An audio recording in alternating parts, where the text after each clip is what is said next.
Pronto. Gente, a gente vai apresentar hoje sobre etilismo e tabagismo. O nosso grupo é o segundo grupo a apresentar, né? Semana passada foi sobre sedentarismo e obesidade.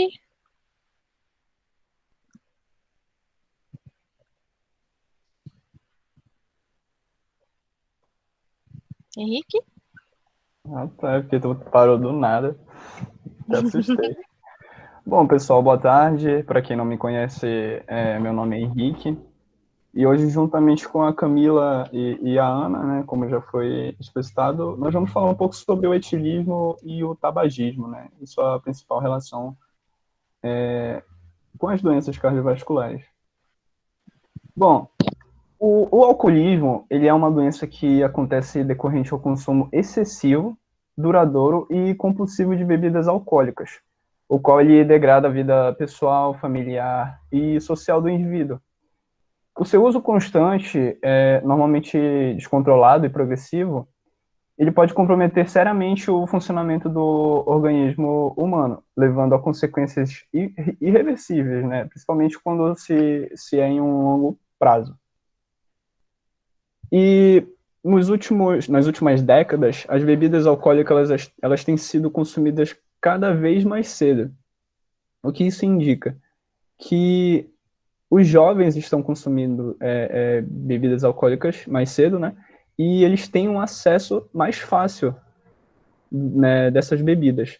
Apesar de o nosso país ter suas leis referentes a isso, ainda há uma facilidade muito grande.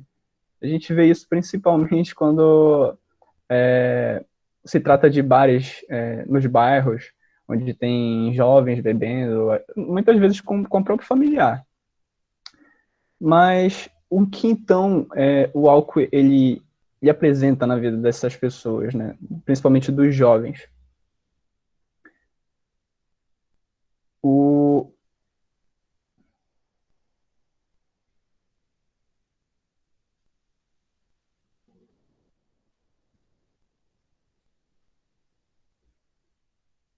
Camila? Oi, Pode já voltar ao passei. anterior, por favor. Até não, porque Tá. travou aqui. Uhum. Então, esse álcool ele funciona muitas vezes como uma válvula de escape, né, para as situações do cotidiano, para qual essas pessoas elas passam, né? Estresse, problemas familiares, problemas conjugais, de serviço e entre outros que levam as pessoas a beberem, né? Pode passar, por favor. Gente, só falando uma coisa extra aqui que eu acabei de me lembrar, é que o que o Henrique tá falando realmente é bem real, dessa questão das pessoas começarem a fazer uso de bebidas alcoólicas cedo.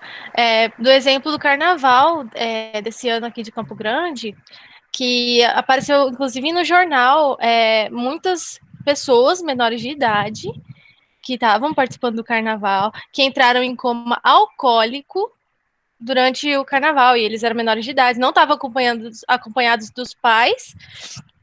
E aí a gente consegue notar realmente que as pessoas, crianças e adolescentes, estão entrando cada vez mais cedo nesse mundo de uso de bebidas alcoólicas. Não sei qual, a gente não descobre qual que é a real causa, se é a questão familiar, se é estresse, ansiedade, se é por modismo, comportamentos, enfim. Pode continuar, Henrique. Exatamente, um ponto que a Camila acabou de falar, muitas vezes a influência de amigos dentro de um grupo social influencia bastante na decisão, porque às vezes a gente quer socializar, quer mostrar que também faz parte daquele grupo, e o consumo das bebidas em quantidades elevadas, acima de 30 gramas por dia, associa-se ao aumento do risco de morbimortalidade, devido às complicações cardiovasculares consequentes, principalmente associadas à cirrose hepática, à hipertensão arterial, derrame cerebral, às síndromes amnésicas, demencial, alucinatória e delirante, além da ansiedade, da depressão, distúrbios sexuais, alteração do sono, desenvolvimento de doenças autoimunes e diabetes.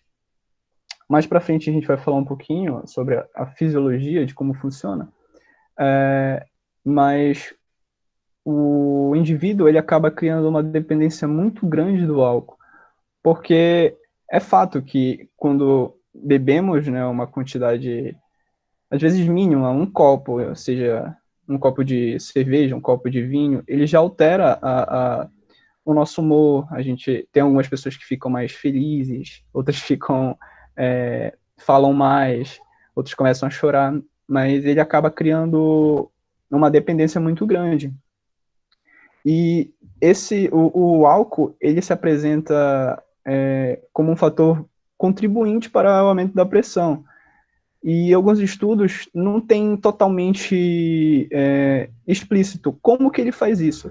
Só que existe um detalhamento mais amplo de que a sua estimulação no sistema nervoso simpático aumenta, faz com que a bebida ela aumente a secreção de glicocorticoides e aumento da captação de íons cálcio, com um consequente aumento da resistência periférica, que influencia principalmente na pressão arterial.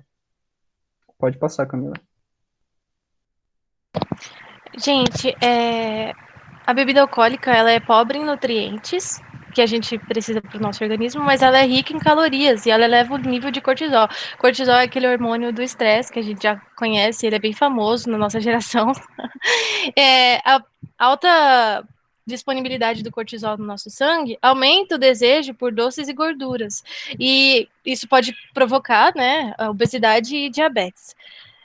O álcool é considerado uma substância depressora do sistema nervoso, porque ele causa alteração de humor. Pode vir a longo prazo, gente. Eu tô falando a longo prazo, tá? Não é você tomou hoje um golinho e vai ficar com depressão, tá? Eu falo assim, a longo prazo. Pode vir a levar a depressão. A gente aprende assim, que o fígado é o maior responsável por metabolizar os nossos alimentos e bebidas que a gente consome. O álcool em excesso, ele pode provocar cirrose hepática, assim como o Henrique falou. O efeito tóxico da bebida atinge o coração e, com o passar do tempo, dificulta a atividade de algumas enzimas nas células cardíacas, o que deixa o músculo cardíaco fraco e flácido, podendo causar uma cardiomiopatia. Assim como eu falei, isso é a longo prazo. Agora eu vou explicar um pouquinho sobre o caminho que o álcool percorre. A gente ingere ele, assim, via oral, né? Existem outras maneiras de você ingerir álcool, mas assim, a gente fala a via oral, que é a mais comumente utilizada. O álcool ingerido vai para o estômago, é absorvido e começa a ser transportado pelo corpo por meio da nossa corrente sanguínea. Assim como outras coisas que a gente absorve no intestino e são desembocados no fígado e passados por toda a nossa corrente sanguínea. Ele demora um pouco para chegar no sistema nervoso. O tempo que demora essa viagem pelo sangue depende de vários fatores. Por exemplo, a quantidade de bebida que a gente bebe, o volume da nossa gordura do corpo, porque quanto mais gordura no corpo a gente tiver, maior o tempo o álcool vai ficar do nosso sangue circulando. Quando a gente fala de quantidade de bebida ingerida, a gente fala tipo em litros, e tem a ver também a concentração de álcool que a bebida alcoólica tem. Cervejas, destilados, em sua grande parte tem bastante percentual de álcool, então isso vai variar bastante de uma bebida para outra. Nos primeiros 10 minutos, o seu corpo vê o álcool se transformar em acetaldeído, e esse acetaldeído ele é tóxico. Então, o que o nosso corpo entende? Que está entrando uma substância tóxica, a gente precisa tentar se livrar dele o mais rápido possível. Essa substância, ela é produto da ação de uma enzima chamada álcool deidrogenase, presente no nosso fígado, que tenta destruir a molécula do álcool. Se a gente tomar só algumas doses, o período de ação desse elemento tóxico é curto. E o nosso corpo, ele consegue compensar, né? Porque ele é atacado por essa enzima. Só que depois de um tempo, gente, se você está consumindo por muito tempo álcool, essa enzima ela não vai mais ser suficiente para metabolizar. Ou seja, a gente vai ter uma alta disponibilidade de álcool no sangue, que é tóxico, né? E isso faz o quê? Aumentar a pressão arterial, pode causar derrame, fadiga, náuseas, irritação do estômago, dor de cabeça. A pessoa pode vir a vomitar. E aí a famosa ressaca que a gente conhece, né? O álcool tem ação direta no sistema límbico. Vocês lembram do sistema límbico em fisiologia? O sistema de emoções, no nosso sistema nervoso central. E ele age como um depressor das funções cerebrais, diminuindo o centro da crítica da pessoa, que ela fica mais expansiva, ela fica mais. Ela fica nos extremos dos humores, por exemplo, ou ela fica muito triste, ou ela fica muito feliz. A pessoa parece que perde o filtro de noção e começa a falar coisas nada a ver, enfim. Começa a ficar meio sonolenta. Tem vários. E isso varia de acordo de pessoa para pessoa e também na bebida que a pessoa bebeu. E se ela fez uso conjunto com outros tipos de drogas. A ansiedade, a variação de humor e a depressão são consequências da ingestão de bebida alcoólica ao longo do tempo, sabe? A longo prazo. Entre os 45 e 90 minutos, o nível do álcool do seu corpo atinge o ápice e a ação diurética começa a funcionar. Esse aqui a gente conhece bastante, gente. Por isso que foi que eu falando, bebida alcoólica é diurético. Na verdade, não é que ele é um diurético, é que o nosso corpo, ele percebe que o nível de líquido tá maior, né? Teve aumento do volume circulante. E aí, o que acontece quando tem aumento do volume circulante? Vasoconstrição. Aí, o que os nossos rins entendem? Que é necessário equilibrar essa pressão e esse volume. E o que acontece? Eles fazem a gente urinar para equilibrar esse volume, né? O grande problema é que a gente perdendo água no nosso corpo aumenta a concentração de álcool. O uso frequente de bebida alcoólica pode levar a situações de abuso e de dependência química. Aqui, eu separei numa tabelinha cada órgão afetado diretamente pelo efeito etílico do álcool. O nosso cérebro, ele é afetado diretamente no sistema nervoso central e a gente pode perder o reflexo, por isso que às vezes as pessoas se machucam, caem, são atropeladas, quando estão embriagadas, ou então batem o carro, sofrem acidentes, justamente pela perda de reflexo, problemas com a atenção, perda de memória, sonolência e coma, que pode levar à morte. No nosso coração, ele estimula a liberação de adrenalina, que acelera a atividade do sangue do coração, aumentando a frequência dos batimentos cardíacos, causando a vasoconstrição e automaticamente a liberação de líquidos, né? No nosso fígado, ele altera a produção de enzimas, mudando o ritmo do metabolismo do álcool consumido, ocasionando inflamação crônica, hepatite alcoólica e cirrose. E isso a longo prazo, tá? Estômago. Ele irrita as nossas mucosas do esôfago e do estômago, ocasionando esofagite, gastrite e diarreia. Essa história da gastrite é real e eu posso confirmar.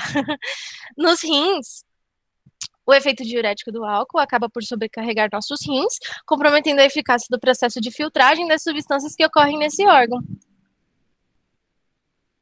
Ana? Obrigada.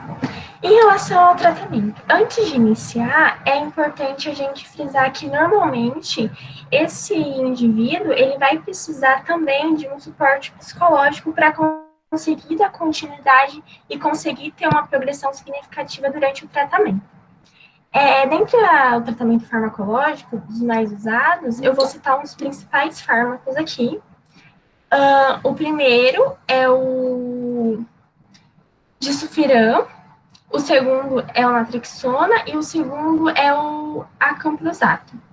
Eles agem, como a Camila disse, o acamprosato ele vai agir com o intuito de bloquear o neurotransmissor do glutamato, produzindo maior quantidade devido ao uso crônico do álcool. Ele tem um efeito semelhante ao do GABA, diminuindo a atividade excitatória no sistema nervoso central. Já o naltrexona, ele vai ser um agonista, ou seja, ele vai se ligar no receptor e, consequentemente, fazer com que essa sensação de consumir álcool ela diminua.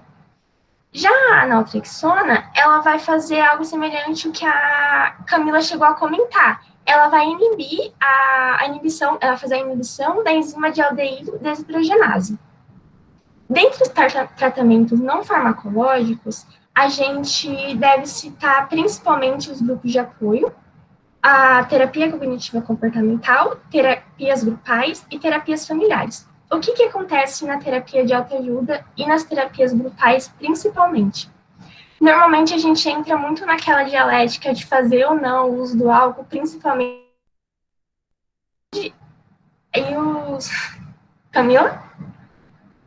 Obrigada. Oi? Não, tinha saído aqui, mas obrigada.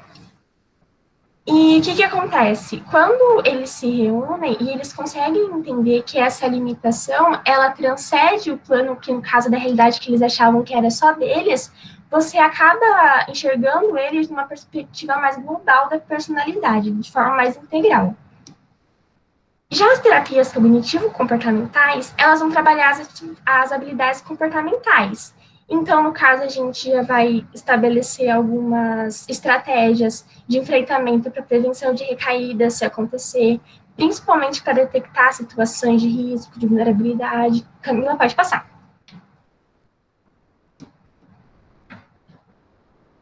Quando a gente vai propor um tratamento, ou quando a gente tem um indivíduo que a gente tem que fazer alguma intervenção, a gente sempre tem que se atentar aos fatores que podem estar associados à não adesão no tratamento.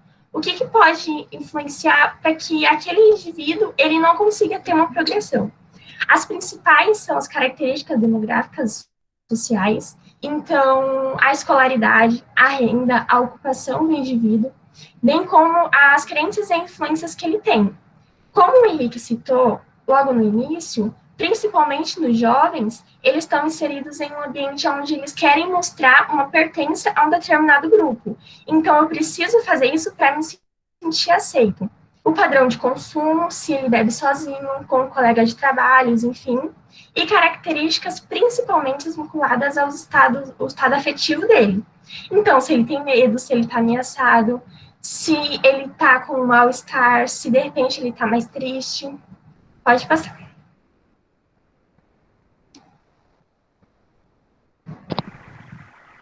Henrique? E, assim, um parênteses antes da gente falar sobre o tabagismo, a gente tem que entender que essas coisas que acontecem a longo prazo, elas atingem todos esses órgãos que a Camila falou.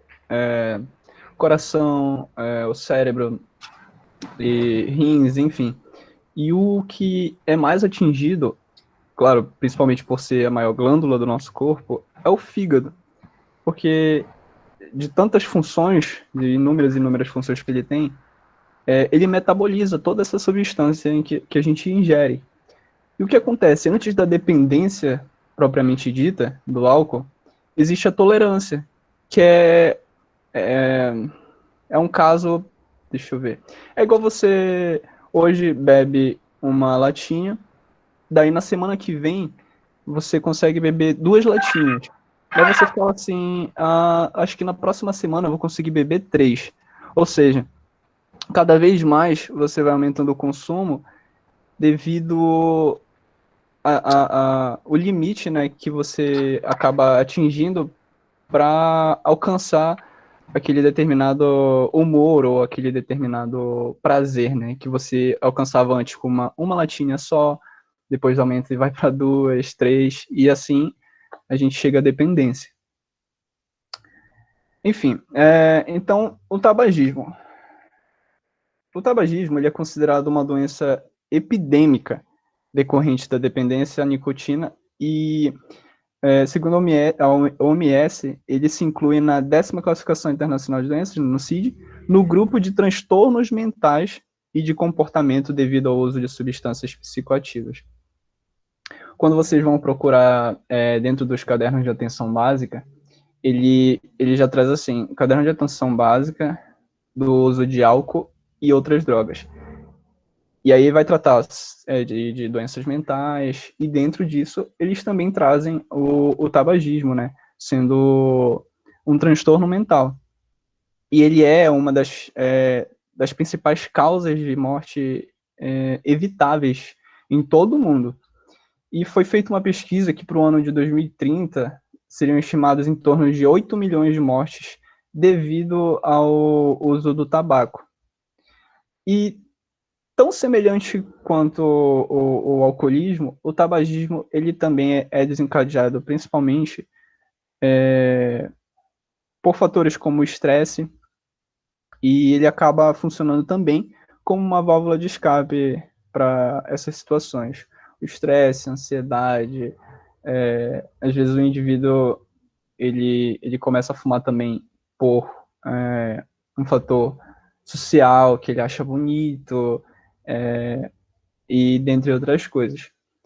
E além disso, nós vivemos atualmente uma situação de pandemia, né? Uma doença nova, e que já foi comprovado que o tabagismo também é um contribuinte para a exacerbação, né, do corona.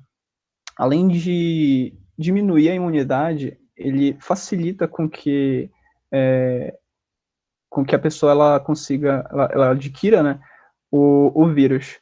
Acho que acredito que todos aqui têm um grande conhecimento sobre o tabagismo e o que ele faz com o sistema respiratório, né?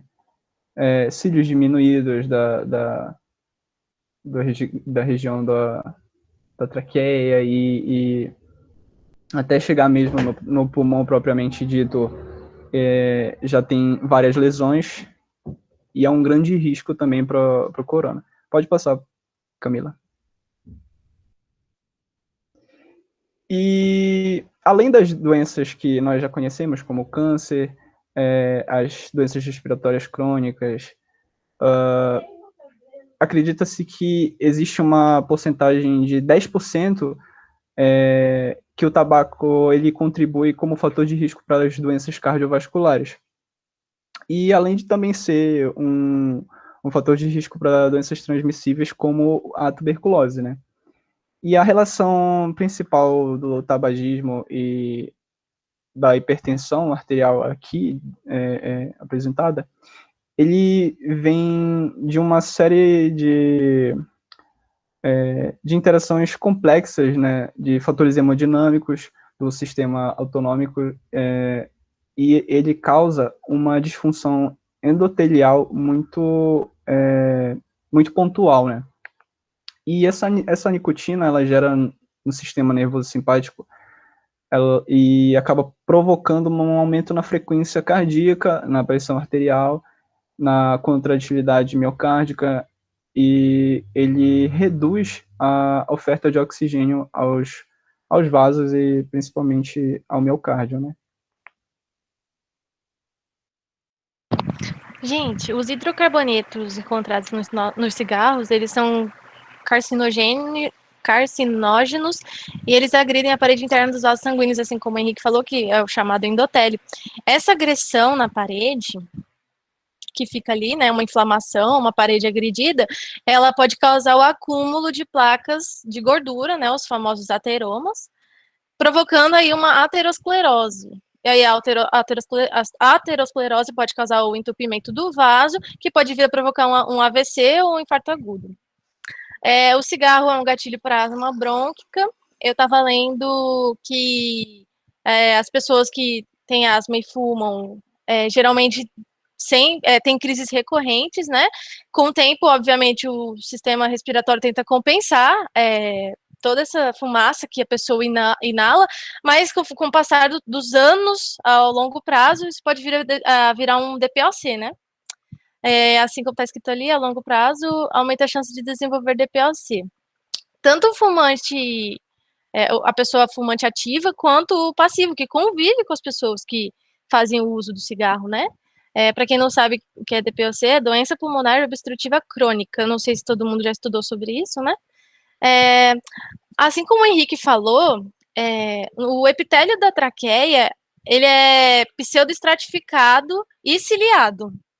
Ele tem cílios e flagelos, se eu não me engano, e esses cílios, esses flagelos, servem para, na hora que a gente inalar alguma partícula, ficar aderida ali nos cílios, né? E aí, esses cílios ir movimentando para fora do nosso trato respiratório, prevenindo infecções, inflamações, qualquer tipo de coisa que possa entrar na nossa via aérea e causar uma infecção. Só que a fumaça que é inalada e o fumo que é tragado pelos tabagistas que fumam o cigarro causa a destruição desses cílios dessa proteção que tem, né? Por isso que os tabagistas são mais suscetíveis a pneumonias. Logo, assim que o Henrique falou sobre o Covid-19, é muito mais fácil um tabagista contrair Covid-19, justamente porque ele também não tem essa proteção na camada de entrada do pulmão, que é a traqueia, né?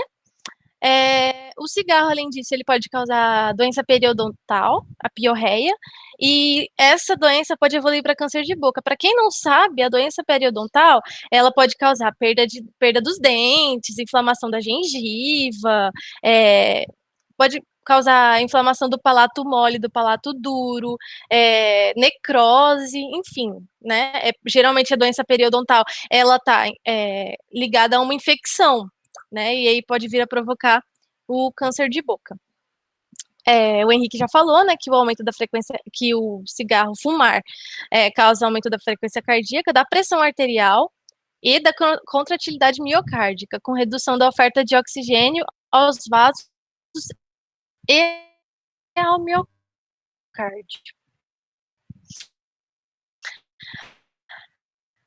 Como um ato comportamental, de comportamento, que a pessoa vai lá e fuma, entendeu? E esse comportamento ele pode ser substituído de várias maneiras, assim como a Ana vai falar no tratamento. Eu estava lendo que o fumo do cigarro ele é dividido em duas fases. A fase particulada, que é o alcatrão, e uma fase gasosa. Deixa eu explicar para vocês de uma forma bem resumida e simples. Essa fase particulada, que é o alcatrão, no momento que a pessoa dá aquela tragada no cigarro e vem todas aquelas substâncias. Gente, são mais de 4.000 substâncias químicas, mais o tabaco e a nicotina. Então, essa é a parte que vem. E aí passa pelo filtro. No momento que passa pelo filtro e você começa a expirar, sabe, respirar, sentir a tragada do cigarro, que passa a ser a fase gasosa.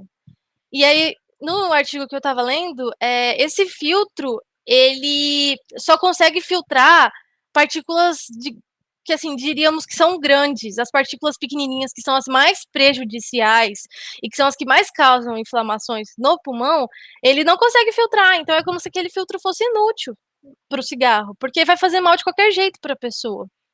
Após uma tragada, a nicotina alcança o cérebro entre 10 e 20 segundos. Mais rápida que a infusão intravenosa. Se a gente fizesse em uma infusão intravenosa de nicotina e a pessoa estivesse lá fumando, a nicotina que ela fumou chegaria mais rápido do que se a gente fizesse via intravenosa, entendeu?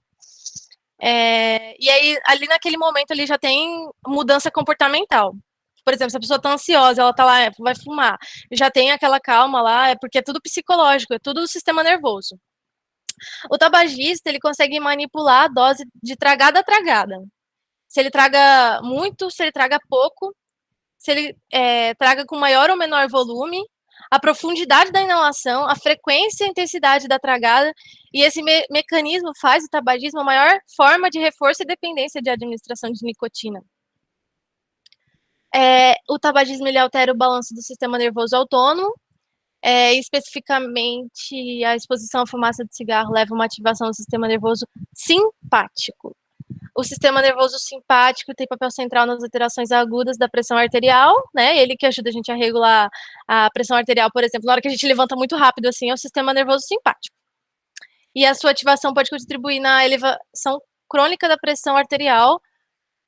Deixa eu explicar. A longo prazo, a gente tem a elevação crônica da pressão arterial, mas assim, se você começou a fumar recentemente, o seu sistema, assim, você vai aferir a pressão, o seu sistema nervoso, ele consegue compensar, entendeu?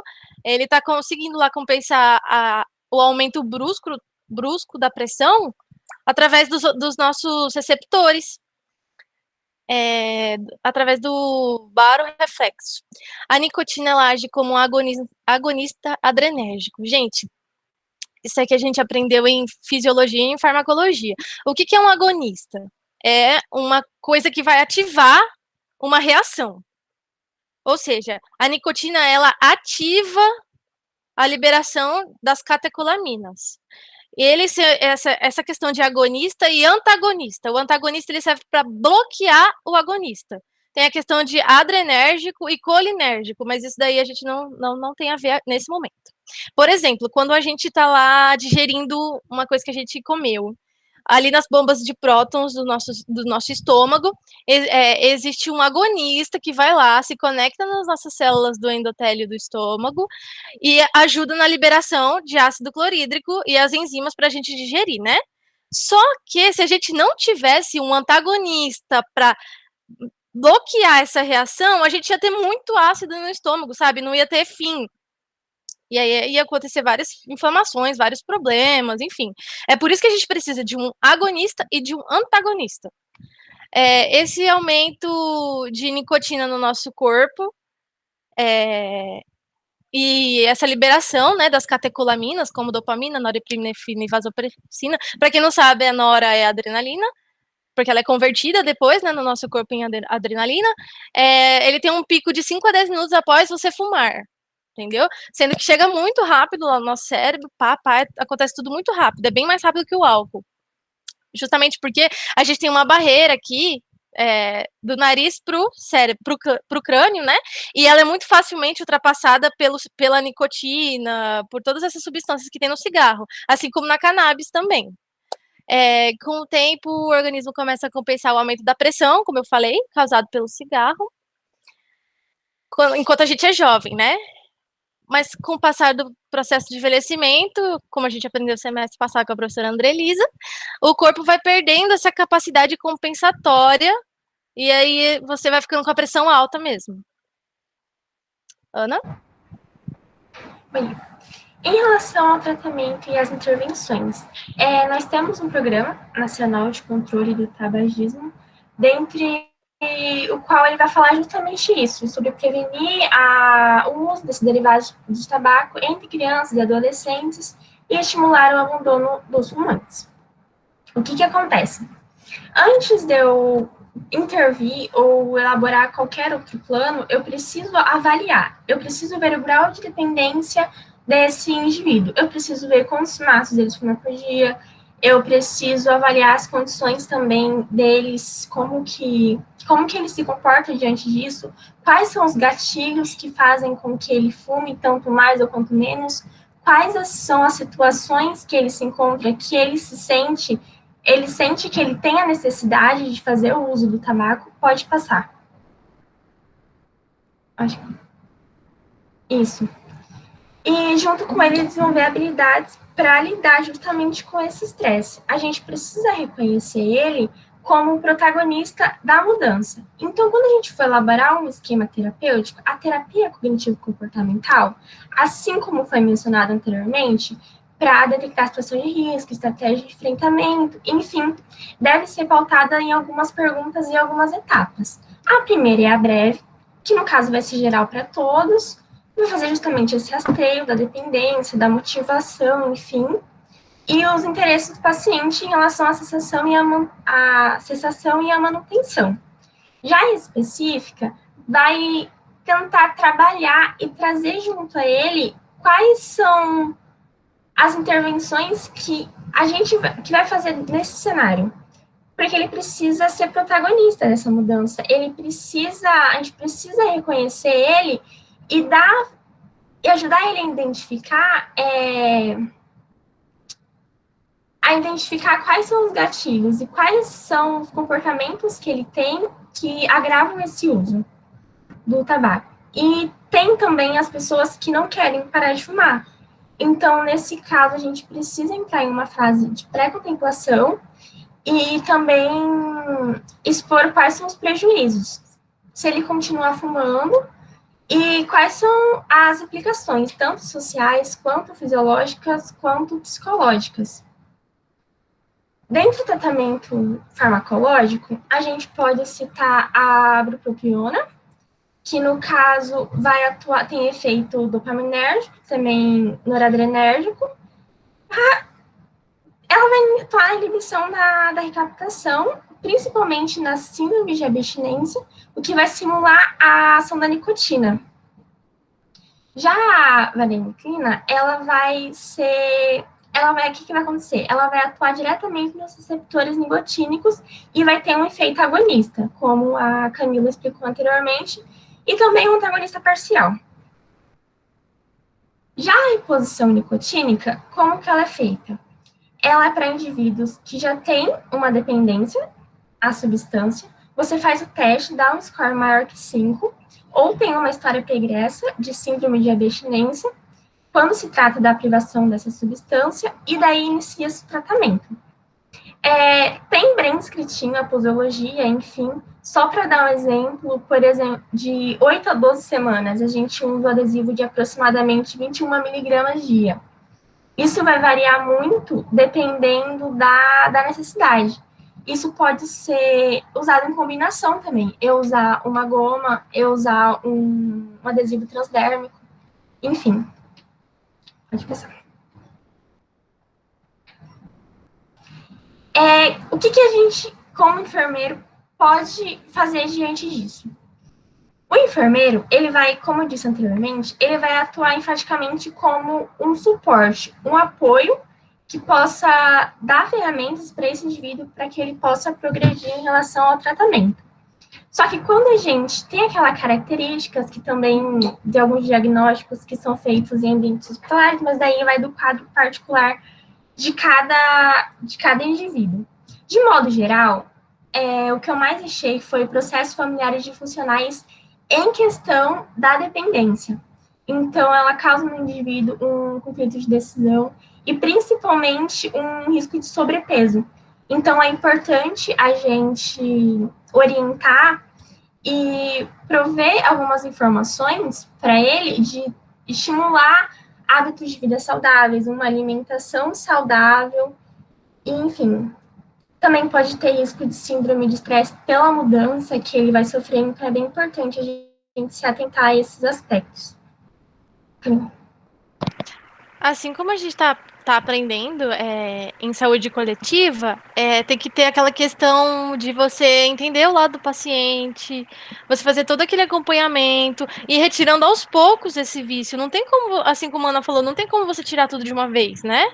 O cigarro. Geralmente quem fuma faz o uso do álcool também, né?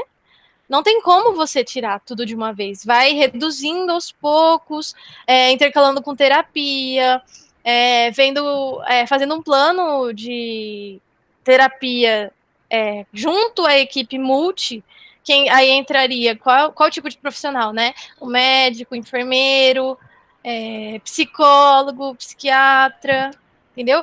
E aí fazer com que esse paciente ele não se sinta mal e que a gente consiga também fazer a conciliação desses problemas que ele está enfrentando com a família, porque o apoio da família é muito importante nas horas de deixar um vício, né? No momento que a pessoa está tentando deixar um vício. Vocês têm mais alguma coisa para falar?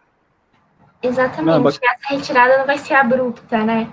É o que realmente eles trazem na literatura também em relação à atenção primária. Como você vai articular um cenário onde tem um conflito de decisão do próprio indivíduo e tantas disfunções familiares, e como que eu vou conseguir dar suporte, justamente foi o que a Camila falou. Henrique? Não, só complementar, né, porque nós encontramos redes de apoios em vários locais, dentro de casa, os próprios amigos, às vezes, podem ter influência relacionada a isso, porque se você vê alguém que bebe e, às vezes, começou a parar, há também uma curiosidade de por que aquela pessoa parou, né? Então, fica a dica.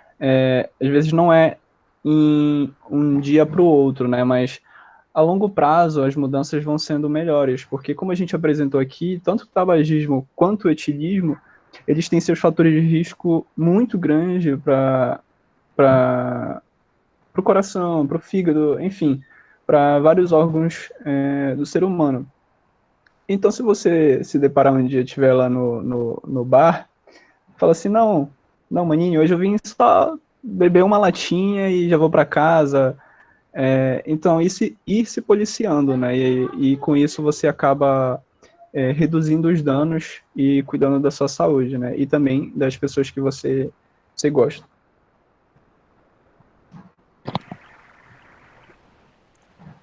Bom, gente, é isso. Vocês têm alguma dúvida?